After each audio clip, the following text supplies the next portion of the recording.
Halo, assalamualaikum. Berjumpa lagi dengan kami di channel Kama Sifa TV, channelnya tempat kita berdiskusi, berbagi hal-hal yang bermanfaat untuk kita semua. Jadi teman-teman, saudara-saudara, menyambung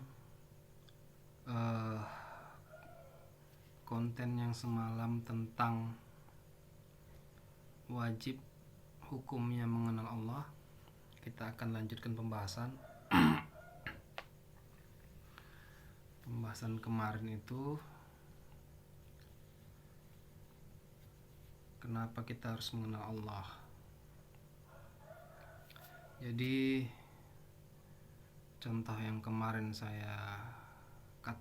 kami katakan adalah kita mengerjakan rukun sholat, tapi kalau nggak kenal sama Allah, macam mana menyembahnya, macam mana mengingatnya, yang tertuang di dalam surah Toha 14. Itulah tujuan sholat. Nah, kita akan lanjutkan. Jadi kalau kita sholat tak kenal kita sama Allah, maka salahlah sembahnya. Orang yang salah sembahnya, maka syiriklah jatuhnya. Apa yang dikatakan dengan syirik? Syirik itu menduakan Allah, menduakan Tuhan. Jelas di dalam surat Toha 14 itu tujuan kita mengingat Allah. Dan yang keseringan kita ketika kita sholat, teringat yang lain, teringat rumah, teringat pekerjaan, teringat istri, teringat anak, teringat suami, bermacam-macam yang kita ingat. Itulah yang dikatakan syirik, menduakan Allah. Karena tujuan sholat tadi mengingat Allah. Orang yang syirik, jatuhlah dia pada kesesatan. Orang yang sesat, neraka jahanam lah tempatnya. Jadi cobalah berpikir dengan hati, minta kepada Allah untuk ditunjukkan jalan yang benar. Jadi bagaimana jalan untuk mengenal Allah? Jalan satu-satunya untuk mengenal Allah bertarekat. Kenapa? Karena tarekat itu bahasa Arab, artinya jalan. Jalan kemana? Jalan apa yang kita tempuh? Jalan menuju Allah, menuju rumahnya Allah, sehingga sampailah kita kepada Allah.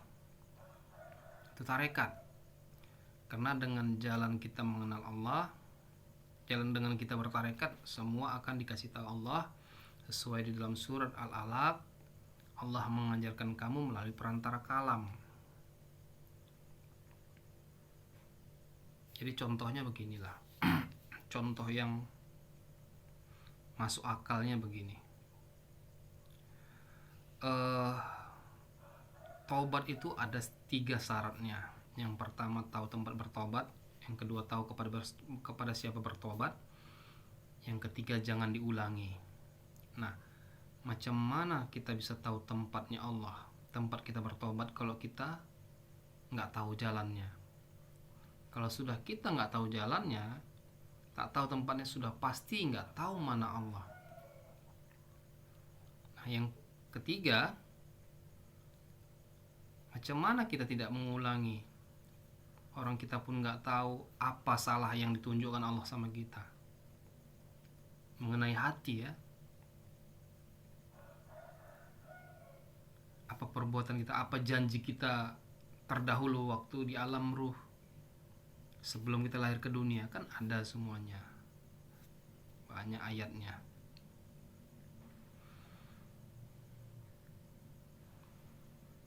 Jadi di situ kita harus tahu, kalau kita mau bertobat harus tahu tempatnya bertobat di mana.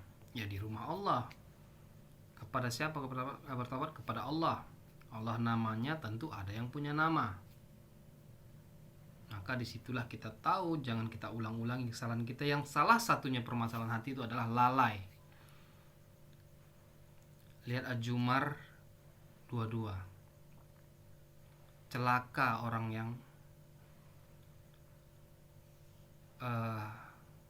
hatinya membatu mengingat Allah.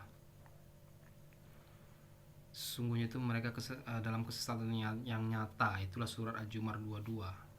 Ada lagi contohnya di surah Al-Maun ayat 4. Celakalah bagi orang yang sholat. Nah itu kan menjadi pertanyaan, kenapa dibilang Allah celaka orang yang sholat?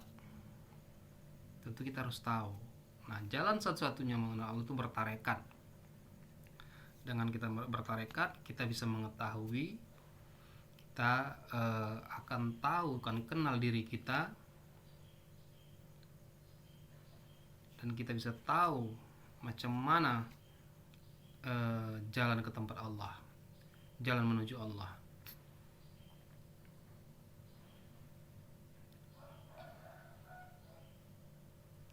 Jadi itulah yang harus kita pikirkan bersama untuk kita diskusikan. Kami sini sekedar memberikan pendapat agar menyehatkan pikiran kita, meluruskan jalan kita di dalam beragama. Tentu yang baik dan yang benar itu datang hanya dari Allah. Kita sebagai manusia yang daib, manusia yang berpenyakit sesuai dalam surah Al-Baqarah ayat 10, kita hanya bisa sebatas berdiskusi, sharing-sharing hal yang bermanfaat.